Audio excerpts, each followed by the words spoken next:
నమస్కారం, మీరు చూస్తున్నది TG24 టీవీ. నేను స్మరత. ముందుగా బులెటిన్ లోని ముఖ్యాంశాలు.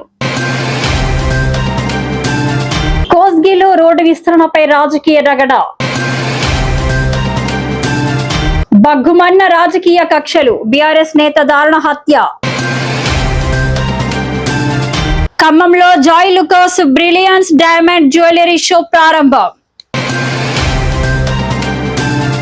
యాదగిరిగుట్టలో ఘనంగా వేద పాఠశాల భూమి పూజ మహోత్సవం. బండ మాదారం పెద్దమ్మ తల్లి బొడ్రాయి పండుగలో పాల్గొన్న ఈటెల రాజేందర్. సెంట్రింగ్ కార్మికుల ధర్నాలో పాల్గొన్న కల్వకుంట్ల కవిత. మధు కుటుంబానికి బీఆర్ఎస్ అండగా ఉంటుంది. మాజీ మంత్రి ఎమ్మెల్యే జగదీష్ రెడ్డి. ఇంధన పొదుపుపై అవగాహన కల్పించిన గూడూరు ఎమ్మెల్యే. చీపురు పట్టి రోడ్లు ఊడ్చిన ప్రొద్దుటూరు మున్సిపల్ కమిషనర్. పులివెందులలో రాజారెడ్డి ఘాట్ వద్ద విజయమ్మ నివాళి. కోస్గి మున్సిపాలిటీలో రోడ్డు విస్తరణ పనులు విచారానికి దారితీశాయి. శివాజీ చౌక్ పరిసరాల్లో అడ్డంగా ఉన్న కట్టడాలను తొలగిస్తూ ప్రభుత్వం ముందుకు సాగుతుండగా ఈ చర్యలపై బీఆర్ఎస్ నాయకులు తీవ్ర అభ్యంతరం వ్యక్తం చేస్తున్నారు. కోర్టు స్టే ఉన్నప్పటికీ కూల్చివేతలు చేపడుతున్నారని ఆరోపిస్తున్నారు. కోస్గి పట్టణంలోని శివాజీ చౌక్ వద్ద రోడ్డు విస్తరణ పనులు వేగంగా కొనసాగుతున్నాయి. ప్రజల రాకపోకలకు ఇబ్బంది కలిగిస్తున్న కట్టడాలను అధికారులు తొలగిస్తున్నారు. అయితే ఈ కూల్చివేతలపై బీఆర్ఎస్ నాయకులు తీవ్ర ఆగ్రహం వ్యక్తం చేస్తున్నారు. కోర్టు స్టే ఉన్నప్పటికీ నిర్మాణాలను కూల్చడం చట్ట విరుద్ధమని ఆరోపిస్తున్నారు. అదేవిధంగా ముందస్తు నోటీసులు ఇవ్వకుండా నష్టపరిహారం ప్రకటించకుండా కూల్చివేతలు చేపడుతున్నారని విమర్శిస్తున్నారు. ప్రభుత్వ అభివృద్ధి పనులకు మేము వ్యతిరేకం కాదు, కానీ కోర్టు స్టే ఉన్నప్పుడు కూడా కూల్చివేతలు చేయడం దౌర్జన్యం. ప్రజలకు ముందస్తు నోటీసులు ఇవ్వకుండా నష్టపరిహారం లేకుండా ఇల్లు కూల్చడం సరికాదు. ముందుగా నష్టపరిహారం ఇవ్వాలి, తర్వాతే కూల్చివేతలు చేయాలి అంటూ బీఆర్ఎస్ నాయకులు డిమాండ్ చేశారు. ఇక కాంగ్రెస్ నాయకులు మాత్రం ఈ ఆరోపణలను ఖండిస్తున్నారు. రోడ్డు విస్తరణ ప్రజల భద్రత కోసం అవసరమని చెప్తున్నారు. భవిష్యత్తులో ట్రాఫిక్ సమస్యలు తగ్గించేందుకు, ప్రమాదాలను నివారించేందుకు ఈ చర్యలు తీసుకుంటున్నట్లు తెలిపారు. ప్రజల సౌకర్యం కోసం రోడ్లను విస్తరిస్తున్నాం, నష్టపరిహారం కూడా ప్రభుత్వం అందిస్తుంది. బీఆర్ఎస్ నాయకులు కావాలనే అభివృద్ధి పనులను అడ్డుకుంటున్నారు. ప్రజలను తప్పుదోవ పట్టించకుండా సహకరించాలి అంటూ కాంగ్రెస్ నాయకులు సూచించారు. మొత్తానికి కోస్గిలో రోడ్డు విస్తరణ పనులు రాజకీయ వేడి రాజేస్తున్నాయి. అభివృద్ధి పేరుతో జరుగుతున్న కూల్చివేతలు, మరోవైపు కోర్టు స్టే, నష్టపరిహారం అంశాలు వివాదంగా మారాయి. ఈ విషయంపై అధికారులు ఎలా స్పందిస్తారు, ప్రభుత్వం ఏ నిర్ణయం తీసుకుంటుందో చూడాల్సి ఉంది. ఈమె ఉదయం లేవలేదు, ఈమెకు తెలియదు. జేసీబీని మూడలకు కట్టి సిద్ధం అవుతుంటే ఈమె ఏదో కూలిపోతుందా, భూకంపం వచ్చిందా అనే భయభ్రాంతులకు గురై బయటకు వచ్చి చూస్తే జేసీబీలు పెట్టి కూలుతున్నాం. మరి న్యాయం ఏడుంది? ప్రజాప్రతినిధులు ఉన్నది సమస్యలు పరిష్కరించుటకు మరియు ఈ కూలిపోయే షాపుల యజమానులని వాళ్ళకు ఆదుకునేట్టుగా ఉన్నారా? వాళ్ళని భయభ్రాంతులకు చేసి ఇంకా మీరు సమస్యలు సృష్టిస్తున్నారా? ఈరోజు ఇంత జరుగుతుంటే కూడా పోలీసు వ్యవస్థ మౌనంగా ఎందుకుంది? పోలీసు వ్యవస్థ మౌనంగా ఎందుకుందని నేను ప్రశ్నిస్తున్నా.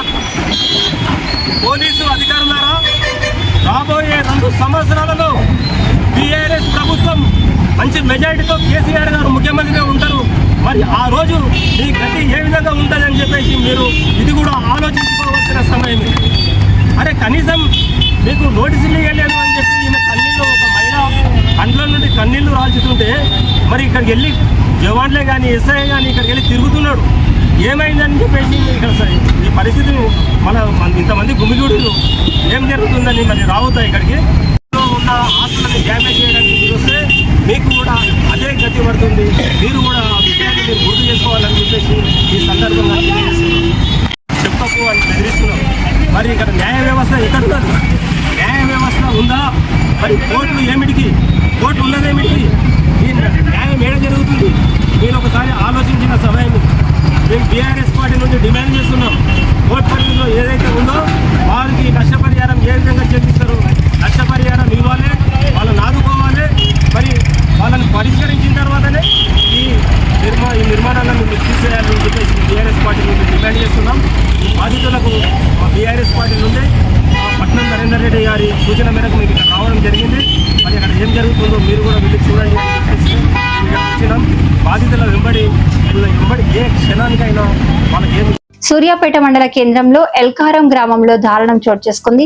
బీఆర్ఎస్ నాయకుడు ఎల్కారం గ్రామానికి చెందిన మాజీ సర్పంచ్ భర్త చింతలపాటి మధును హతమార్చిన దుండగులు కత్తులు గుడ్డళ్లతో దారుణంగా హతమార్చి ఎల్కారం గ్రామ శివారులో గోనె సంచుల్లో కట్టిపడేసిన హంతకులు. సమాచారం అందుకున్న పోలీసులు మృతదేహాన్ని పోస్టు మార్టం నిమిత్తం సూర్యాపేట జనరల్ హాస్పిటల్ కి తరలించారు. మృత్యులు చింతపాటి మధు సంచలనం సృష్టించిన 2 హత్య కేసుల్లో నిందితుడుగా ఉన్నాడు. కాంగ్రెస్ పార్టీ నాయకుడు మిద్దె రాములు కేసులో మధు నిందితుడు ఉన్నాడు. ఈ కేసులో ఇలాగే కోర్టులో ట్రయల్స్ లో ఉండగానే హత్య చేయడం జరిగింది. దీని వెనకాల రాజకీయ కోణం ఉన్నట్టు భార్య అనుమానిస్తుంది. జరిగిన ప్రాంతాన్ని పరిశీలించిన ఎస్పీ ఈ రోజు సూర్యాపేట జిల్లా సూర్యాపేట సర్కిల్ రూరల్ సర్కిల్ పరిధిలో సూర్యాపేట రూరల్ పోలీస్ స్టేషన్ పరిధిలో నివాసం ఉంటున్నటువంటి ఎల్కారం విలేజ్లో నివాసం ఉండేటువంటి చింతలపాటి మధు వీళ్ళ వైఫ్ ప్రీవియస్లీ గ్రామ సర్పంచ్గా పనిచేసినారు. వారు నిన్న ఈవినింగ్ నుంచి మిస్ అయినట్టు మనకు లేట్ 2 o'clockకి town police station 2 town police స్టేషన్కి కంప్లైంట్ రావడం జరిగింది. ఇమ్మీడియట్లీ మనం కేసు బుక్ చేసినాం. డిఎస్పీ గారు, 3 సిఐలు, దాదాపుగా ఒక 4-5 ఎస్ఐలు, దాదాపు ఒక 20 మంది పోలీసులు గ్రామస్తుల సహకారంతో మనం ఆయన లాస్ట్ తిరిగినటువంటి ఏరియా, ఆయన వచ్చే టవర్ ఏరియాని మనం సెర్చ్ చేయడం జరిగింది. మనకు 3:30 ప్రాంతంలో మనకు సూర్యాపేట నుంచి జనగాం వెళ్ళే హైవేకి అంటే ఎల్కారం స్టేజ్ దాటిన తర్వాత లెఫ్ట్ సైడ్లో మనకు కల్వర్ట్ కింద ఒక గోనె సంచిలో అనుమానాస్పదంగా ఒక మృతదేహం ఉన్నట్టు రావడం, దాన్ని మనం అనుమానించి సో వాళ్ళ బంధువులకి ఇమ్మీడియట్లీ నైటే మనం తెలియజేయడం, వాళ్ళు చూసి గుర్తుపట్టడం. సో దాని మీద ఇమ్మీడియట్లీ మనం కేసుని మర్డర్ కేసుకి ఆల్టర్ చేయడం జరిగింది. దీని మీద CI Suryapet town inspector Venkataiah investigate చేస్తున్నారు. డిఎస్పి మన ప్రసన్న కుమార్ మానిటర్ చేస్తున్నారు. నేను కూడా క్లోజ్గా మానిటర్ చేస్తున్నాను. సో దీంట్లో ఎవరైతే డిసీజ్డ్ ఉన్నారో నిన్న 11 గంటలకి ఇంటి నుంచి బయలుదేరి మళ్ళీ ఇంటికి వచ్చినటువంటి పరిస్థితి లేదు. దీని మీద వాళ్ళ భార్య, వాళ్ళ బావ పలుమార్లు ఫోన్ నుంచి కాంటాక్ట్ చేయడానికి ప్రయత్నం చేసిన లాస్ట్ 12:30 ప్రాంతంలో, మధ్యాహ్నం 12:30 ప్రాంతంలో కాంటాక్ట్లోకి వచ్చినారు. మళ్ళీ ఈవినింగ్ 6 ప్రాంతంలో కాంటాక్ట్లోకి వచ్చి ఇక్కడనే టౌన్లోనే ఉన్నా అని చెప్పినారు. సో దీని మీద మనం సీరియస్గా పెట్టడం జరిగింది. ఎట్టి పరిస్థితుల్లోనూ ఒక వ్యక్తి మీద ఇంకొక వ్యక్తి దాడి చేసి హతమార్చడం అనేది క్రూరమైనటువంటి చర్య, అతి తీవ్రమైనటువంటి నేరంగా తీసుకోవడం జరుగుతుంది. దీని మీద మనం ఇప్పటికీ 5 టీమ్స్ ఫామ్ చేసినాం. కారణమైనటువంటి వాళ్ళని టెక్నికల్గా మనం అన్నిటినీ శోధిస్తూ ఉన్నాం. ఈ ఇన్సిడెంట్ ఎక్కడ జరిగింది, అక్కడ ఉన్న సీన్ బట్టి చూస్తే అతన్ని ఎక్కడనో హతమార్చి గోనె సంచిలో పెట్టి తీసుకొని వచ్చి అక్కడ పడేసినట్లు కనిపిస్తుంది. దీని మీద ఆల్రెడీ టీమ్స్ ఉన్నాయి. దీన్ని సైంటిఫిక్గా ఫిజికల్ ఎవిడెన్స్ తోటి, టెక్నికల్ ఎవిడెన్స్ తోటి కనెక్ట్ చేసి ఇందులో ఎందరు ఇన్వాల్వ్ అయి ఉన్నారో, డైరెక్ట్ ఇన్వాల్వ్ అయిన వాళ్ళని, ఇండైరెక్ట్ ఇన్వాల్వ్ అయిన వాళ్ళని, దీని కాన్స్పిరసీలో భాగమైన వాళ్ళని ఎవరిని కూడా ఒక్కరిని కూడా వదిలిపెట్టకుండా వీళ్ళందరినీ కూడా తీవ్రమైనటువంటి శిక్షలు పడేటట్టు. జాయ్ లుకాస్ ఆధ్వర్యంలో ఖమ్మంలో బ్రిలియన్స్ డైమండ్ జ్యువెలరీ షో ఘనంగా ప్రారంభమైంది. మే 22 నుంచి జూన్ 7, 2026 వరకు ఈ ప్రత్యేక ప్రదర్శన ఖమ్మం షోరూమ్ లో కొనసాగనుంది. ఈ కార్యక్రమంలో Joy Lukas group chairman and MD Joy Lukas పాల్గొని కార్యక్రమాన్ని ప్రారంభించారు. ఈ సందర్భంగా ఆయన మాట్లాడుతూ, బ్రిలియన్స్ డైమండ్ జ్యువెలరీ షో అనేది డైమండ్స్ యొక్క శాశ్వత ఆకర్షణకు, జ్యువెలరీ డిజైన్ లో పరిపూర్ణత పట్ల తమ అభిరుచికి నిదర్శనమని తెలిపారు. ఖమ్మం తమ హృదయాల్లో ప్రత్యేక స్థానం కలిగి ఉందని పండుగ సీజన్ సందర్భంగా వినియోగదారులకు అందమైన ప్రత్యేకమైన డిజైన్లను పరిచయం చేయడం ఆనందంగా ఉందన్నారు. అలాగే ప్రదర్శన సమయంలో 1 లక్ష రూపాయలు లేదా అంతకంటే ఎక్కువ విలువైన డైమండ్ జ్యువెలరీ కొనుగోలు చేసే ప్రతి కస్టమర్కు ఉచితంగా బంగారు నాణెం అందజేస్తామని ప్రకటించారు. ఈ ఆఫర్ షాపింగ్ అనుభవానికి మరింత మెరుపు తీసుకువస్తుందన్నారు. జూన్ 7 వరకు ప్రత్యేకంగా ఖమ్మం జాయ్-లుకాస్ షోరూంలో ఈ ప్రదర్శన కొనసాగనున్న నేపథ్యంలో వినియోగదారులు డైమండ్స్ అద్భుత ప్రపంచాన్ని వీక్షించి కొనుగోలు చేయాలని కోరారు. ఈ కార్యక్రమంలో పలువురు రెగ్యులర్ కస్టమర్లు, జాయ్-లుకాస్ సిబ్బంది పాల్గొన్నారు.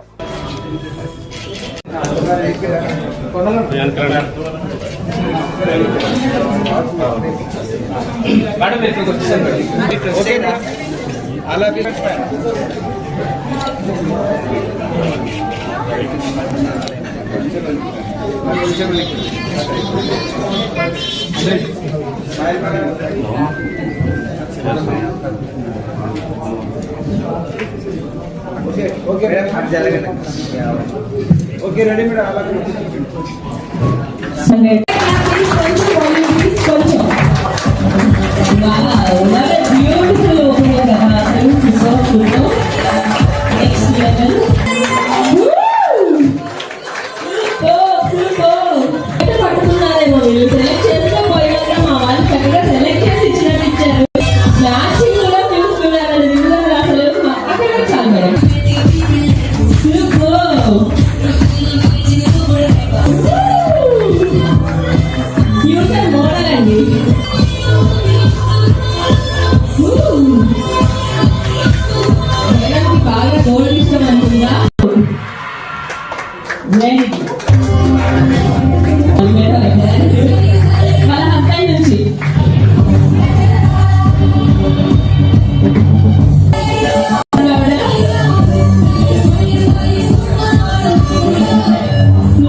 Just 3 to 1 count చేస్తాను అందరూ ఒకేసారి స్లోగా ప్లీజ్ సార్ అందరూ ఈక్వల్ గా రమ్మని చెప్పారు ఓకే ఓకే బ్యాక్ నమస్కారం ఖమ్మం. సో మనకి ఎప్పటి నుంచి అనేది చూస్తున్నట్టు మన ఖమ్మంలో డైమండ్ జ్యువెలరీ షో అనేది స్టార్ట్ చేయడం జరిగింది. సో మనం ఎప్పటి నుంచి ఎదురు చూస్తున్న ఆ ఖమ్మంలో మన బ్రిలియంట్ జ్యువెలరీ షో అనేది స్టార్ట్ చేయడం జరిగింది. మనం ఇక్కడ ఖమ్మంలో మన స్టోర్ స్టార్ట్ చేసి 12 సంవత్సరాలు కంప్లీట్ చేసుకున్నాము. దానికి అనుగుణంగా ఏంటంటే మన బ్రిలియంట్ డైమండ్ జ్యువెలరీ షో అనేది ఇక్కడ కండక్ట్ చేస్తామన్నమాట. మెయిన్ ఈ ఉద్దేశం ఏంటంటే బ్రిలియంట్ డైమండ్ షో అనేది ఏంటంటే ఇక్కడ నాట్ ఓన్లీ ఇక్కడ ఓన్లీ ఆర్నమెంట్స్ కాదు, వరల్డ్ వైడ్ ఉన్న యూనిక్ కలెక్షన్స్ అనేవి మన అన్ని మెయిన్ ఏంటంటే బ్రైడల్ కలెక్షన్స్ నార్మల్ ఒక 10,000 నుంచి 1 CR వరకు ఉన్న అన్ని ఆర్నమెంట్స్ అనేవి వరల్డ్ వైడ్ ఉన్న కలెక్షన్స్ అన్ని ఒకే చోట మనం తీసుకురావడం జరుగుతుంది అనమాట.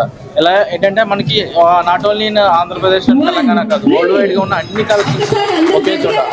మెయిన్ ఏంటంటే చిన్న పిల్లల దగ్గర నుంచి బ్రైడల్ కానీ మెయిన్ ఏంటంటే ఇక్కడ పెట్టిన ఆర్నమెంట్స్ అన్ని ఒక్కొక్క యూనిక్ డిజైన్ ఇక్కడ మన క్రాఫ్ట్ చూడొచ్చు. డైమండ్ లో చిన్న ఆర్నమెంట్ నుంచి పెద్ద ఆర్నమెంట్స్ వరకు అన్ని తీసుకురావడం జరిగింది. సో మన ఖమ్మం ప్రజలందరూ వచ్చి చూస్తారని మేము కోరుకుంటున్నాం. అంతేకాకుండా ఏంటంటే మనం ఇక్కడ ఈ బ్రిలియంట్ షో పెట్టడం ద్వారా ఒక ఆఫర్ కూడా మనం అనేది అన్వీలింగ్ చేసాము. ఏంటంటే ఎవరైతే 1 lakh పర్చేజ్ ఆఫ్ డైమండ్ కానీ అన్కట్ డైమండ్ కానీ కొంటారో వాళ్ళకి గోల్డ్ కాయిన్ కూడా ఫ్రీ ఇస్తున్నాం. ఇదేంటంటే మా ఆఫర్ ఈ రోజు నుంచి మనకి June 7th వరకు. దీంతో పాటు ఏంటంటే మనకి రెగ్యులర్ గా ఎవ్రీ ఇయర్ మనకి the biggest jewellery sale of the year అనే ఆఫర్ కూడా మనం స్టార్ట్ చేయడం జరిగింది. అదేంటంటే ఫ్లాట్ 40% మేకింగ్ చార్జెస్ ఆఫ్ అనమాట. అన్ని ఆర్నమెంట్స్ మీద లైక్ గోల్డ్ కానీ డైమండ్ కానీ ప్లాటినం కానీ అన్కట్ డైమండ్స్ అన్నిటి మీద కూడా మీకు flat 40% on making charges. So ఈ డబుల్ బోనాంజా ఇలా ఈ 2 ఆఫర్స్ ని మన ఖమ్మం ప్రజలు సద్వినియోగం చేసుకుంటారని కోరుకుంటున్నాం. అంతేకాకుండా మా విన్నపం నుంచి వచ్చిన మా కస్టమర్స్ కి, మా పాత్రికేయ మిత్రులకి అందరికీ మా తరపు నుంచి మా సంస్థ తరపు నుంచి ప్రత్యేక ధన్యవాదాలు తెలుపుకుంటున్నాం. యాదగిరిగుట్ట శ్రీ లక్ష్మీ నరసింహస్వామి దేవస్థానం పరిధిలో తెలంగాణలోని అతిపెద్ద వేద పాఠశాల సముదాయ నిర్మాణానికి భూమి పూజ మహోత్సవం అత్యంత వైభవంగా జరిగింది. కంచి కామకోటి పీఠాధిపతి జగద్గురు శ్రీ శ్రీ శంకర విజయేంద్ర సరస్వతి స్వామి వారి దివ్య సమక్షంలో జరిగిన ఈ కార్యక్రమంలో ముఖ్యమంత్రి ఏ రేవంత్ రెడ్డి పాల్గొని ప్రత్యేక పూజలు నిర్వహించారు. అనంతరం టెంపుల్ సిటీ పరిధిలో 99.55 కోట్ల వ్యయంతో చేపట్టనున్న పలు ఆలయ అనుబంధ అభివృద్ధి పనులకు శంకుస్థాపన చేశారు. సమర్పయామి దివ్య పరిమళ గంధాన్ ధారయామి గంధోపరి హరిద్రా కుంకుమం సమర్పయామి అక్షతాన్ సమర్పయామి పుష్పమాలాం సమర్పయామి పుష్పైః పూజయామి. ఓం కేశవాయ నమః, ఓం నారాయణాయ నమః, ఓం మాధవాయ నమః, ఓం గోవిందాయ నమః, ఓం విష్ణవే నమః, ఓం మధుసూదనాయ నమః, ఓం త్రివిక్రమాయ నమః. ఎల్లంపేట మున్సిపాలిటీ పరిధిలోని బండ మాధారం గ్రామంలో శ్రీ పెద్దమ్మ తల్లి బొడ్రాయి పండుగ మహోత్సవాలు ఘనంగా నిర్వహించబడ్డాయి. ఈ కార్యక్రమంలో ఈటెల రాజేందర్ పాల్గొన్నారు. గ్రామ ప్రజలు భక్తుల మధ్య జరిగిన ఈ వేడుకల్లో ఈటెల రాజేందర్ ప్రత్యేక ఆకర్షణగా నిలిచారు. అనంతరం అమ్మవారిని దర్శించుకుని ప్రత్యేక పూజలు నిర్వహించారు. ఈ సందర్భంగా గ్రామ ప్రజలతో మాట్లాడిన ఈటెల రాజేందర్ ప్రజలందరికీ అమ్మవారి ఆశీస్సులు ఉండాలని ఆకాంక్షించారు. పండుగ వేడుకలు భక్తి శ్రద్ధలతో కొనసాగాయి.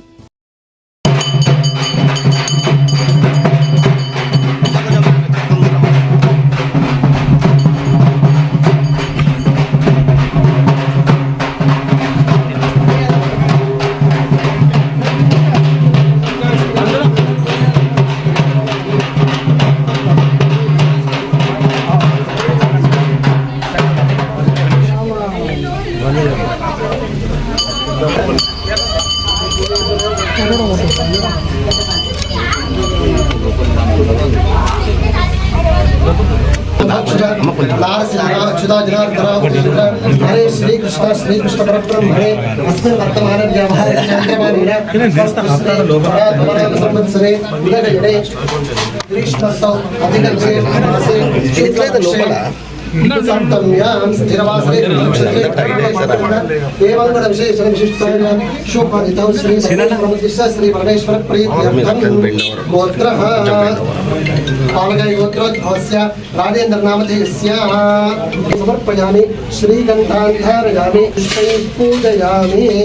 ओम प्रकृत्यै नमः, ओम भद्रायै नमः, ओम महामायायै नमः, ओम श्रीप्रदायै नमः, ओम पद्मनिलयायै नमः, पद्माक्ष्यै नमः, पुस्तकधृते नमः, गौर्यै नमः, पद्मायै नमः, शिक्षयै नमः, मेधायै नमः, सावित्र्यै नमः.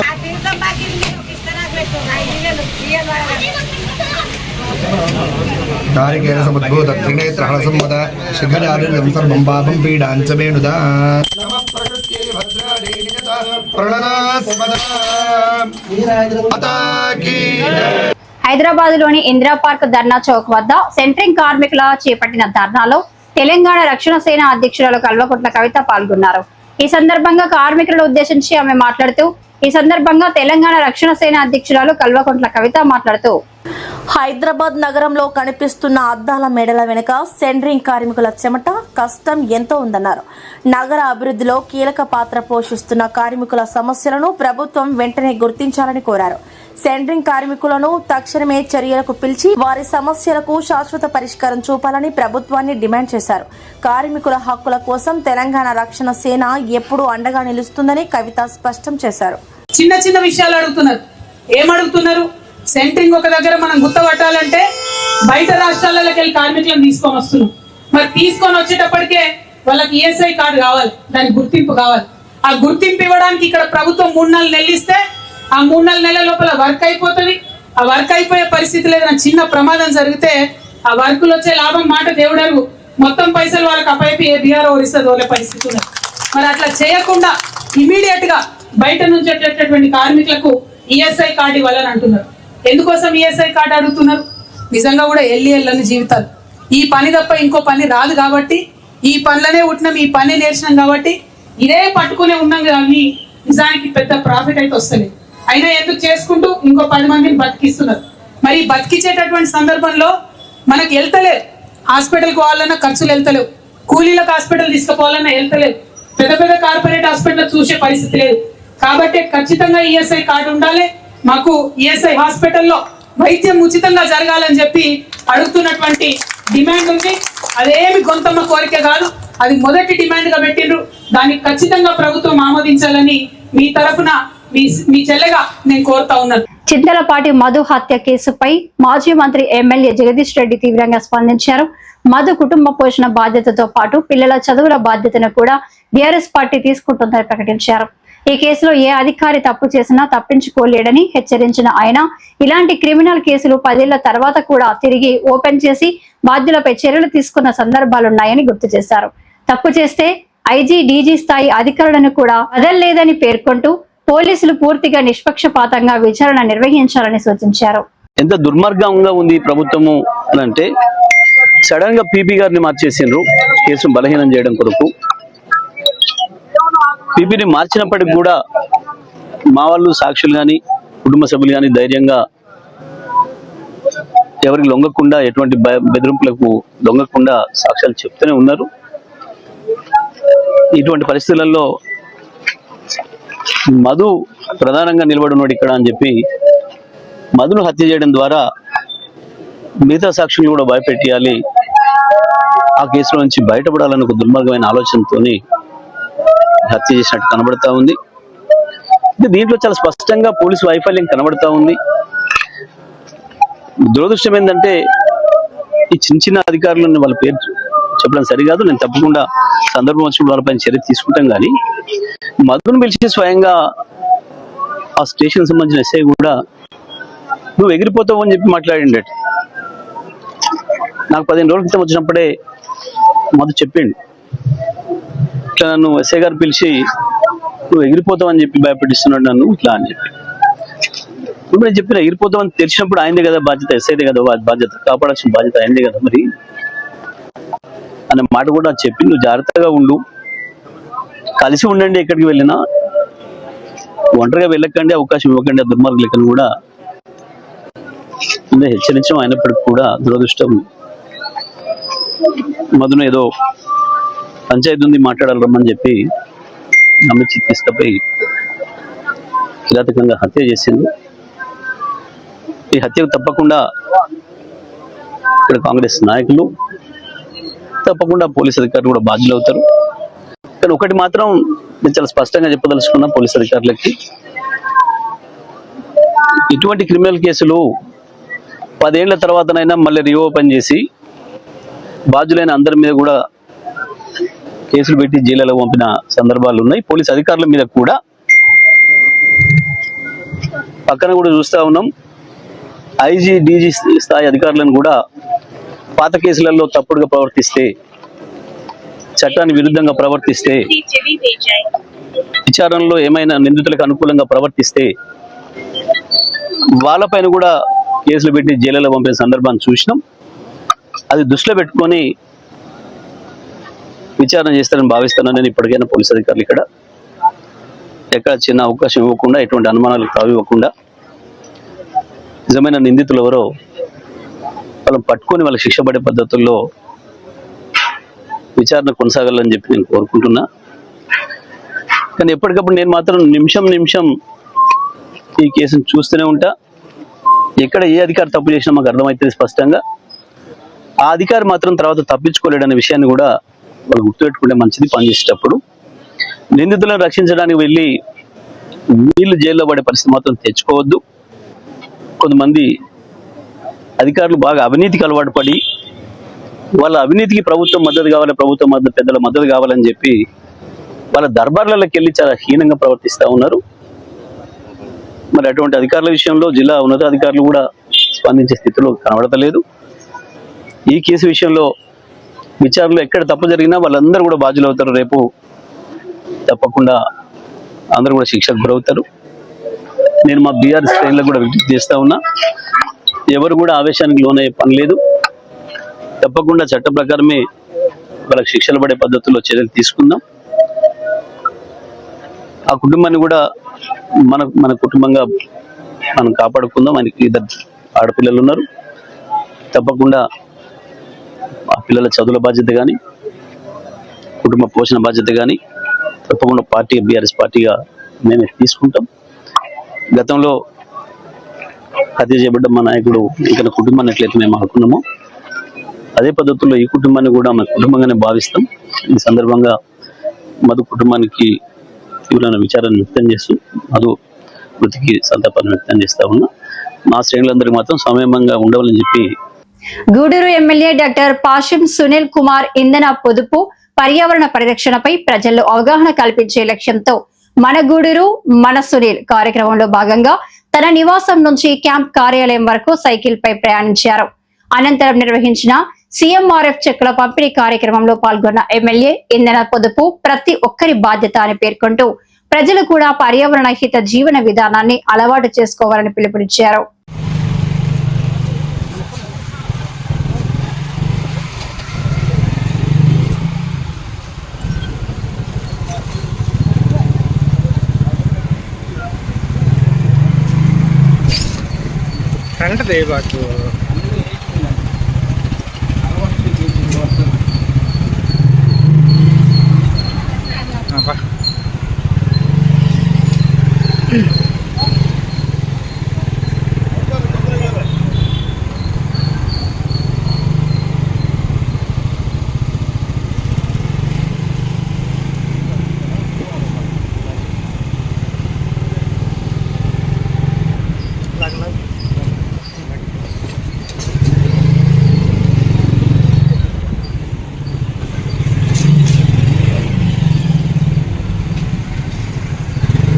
కడప జిల్లా ప్రొద్దుటూరు మున్సిపల్ కమిషనర్ చీపురు పట్టి రోడ్లను ఊడ్చారు.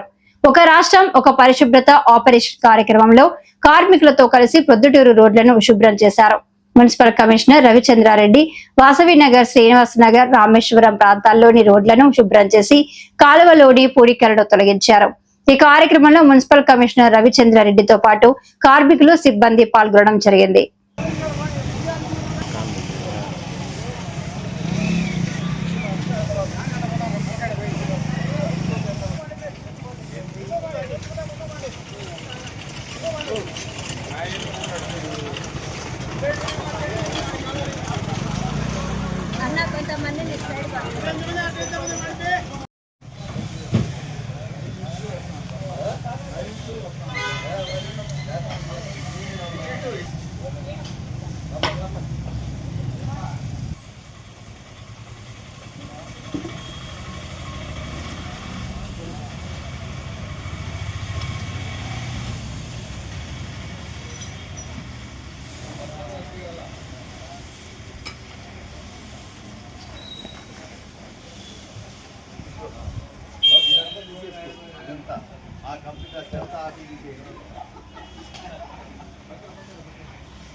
పులివెందుల పట్టణంలోని వైఎస్ సమాధుల తోటలో గల వైఎస్ రాజారెడ్డి ఘాట్ వద్ద మాజీ ముఖ్యమంత్రి దివంగత నేత డాక్టర్ వైఎస్ రాజశేఖర రెడ్డి తండ్రి వైఎస్ రాజారెడ్డి 28వ వర్ధంతి సందర్భంగా దివంగత నేత వైఎస్ రాజశేఖర రెడ్డి సతీమణి వైఎస్ విజయమ్మ ప్రత్యేకంగా హాజరై రాజారెడ్డి ఘాట్ వద్ద పూలమాల వేసి ఘనంగా నివాళులర్పించారు.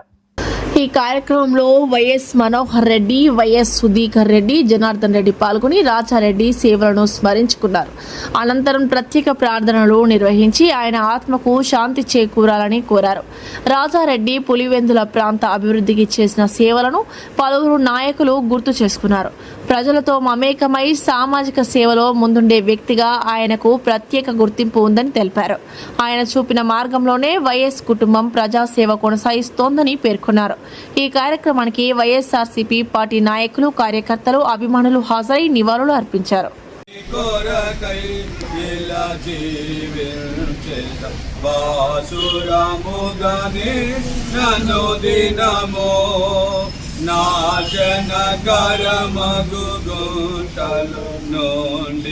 అందరం కూడా మేము జ్ఞాపకం చేసుకుంటున్నాం కదా ప్రవ్వా. ఆయన పులివెందుల పట్టణానికి చేసినటువంటి ఎన్నో కార్యాలను మేము తలపోచుకుంటుండగా ప్రభా. ఆయా ఇంతవరకు స్థిరస్థాయిగా ప్రజల గుండెల్లో ఆయన రాజారెడ్డి గారిని మీరు నిలిపినందుకు మీ ప్రార్థన వరకు మీ సన్నిధి తోడుగా ఉంటుంది. కీడు నుండి, అపాయం నుండి, ఆపద నుండి తప్పించండి. పరిశుద్ధాత్మదేవుడా, మీరే మీ సన్నిధి, మీ సంచారము మాతో ఉంచండి అయ్యా. నీకే స్తోత్రాలు, వందనాలు చేస్తున్నాం ఆయన రాజారెడ్డి. యేసుని కొరకై ఎలా జీవించేద బాసురముగానే నన్ను దినము పలు విధముల పాపములు చేసితి వలదని ద్రోసితి వాక్యమును. మా ప్రియ పరలోకమందున మా తండ్రి, నీ ఘనమైన శ్రేష్టమైన ఉన్నతమైన నామమునికే వందనాలు, కృతజ్ఞతాస్తుతులు, స్తోత్రాలు చెల్లిస్తున్నాం మా ప్రభువా. సర్వోన్నతుడా, సర్వశక్తిమంతుడా, సర్వాధికారి, మరిన్ని తాజా అప్డేట్స్ కోసం TG24 టీవీని చూస్తూనే ఉండండి.